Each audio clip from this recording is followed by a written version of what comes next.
Tak ahoj, já bych vám chtěl dnes ukázat, jak udělat dělo na creepery nebo cokoliv jiného, ale je dobrý si, když máte den v Minecraftu, tak si creepery předtí vám nehořijou.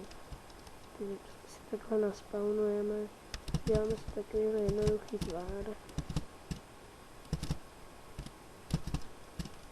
Já prostě nejlepší se rád do vzduchu, my nám stříleli vlastně do vzduchu, nepotřebujete žádné TNT, akorát prostě naspawnovat creepy. Jo, takže jenom pustíte a vidíte, jo, takhle budou hezky střílet ven. Jo, je to hodně jednoduchý. A pak, jak se nechat vystřelit. Já nechci letět moc daleko, tak si to dám jenom takhle vysoký. Omluvte mě, že je to tak potichu. No, tak si tady dáme vesničana.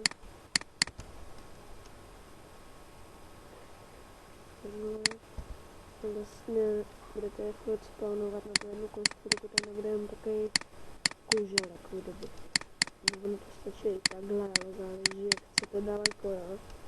Tak já to udělám jen takhle a já vidím, jak utekli. Tak znova.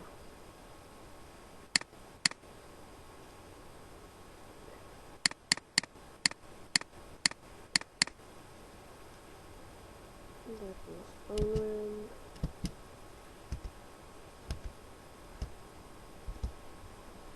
Zase jak to? Tak to já nevím, jak to zase, když se mi tohle stává. Jo, vidíte, creepři nám furt střílí. No, každopádně teď se tady toho nezbavím. No, někdy se tady mě pošlu ty moje příšery. Co, jestli se díváte na díly mých videí, tak už víte, o co jde. A já je tady pošlu na creepery. Vesničany nezabijou, protože oni je chráňou.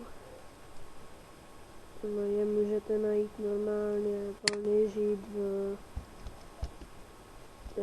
ve vesnicích. No, dívejte, nevidí creepera, jako si creeperu nevšímá, jsem nevěděl, no. No, tak to, že vás to vystřelí, se dělá tak, že si prostě děláte slope, jak chcete vysoký, a tam si naspawnujete vesničany a pak se to takhle prostě takhle rozjedete a nějak se odstřelí úplně hrozně daleko, jo.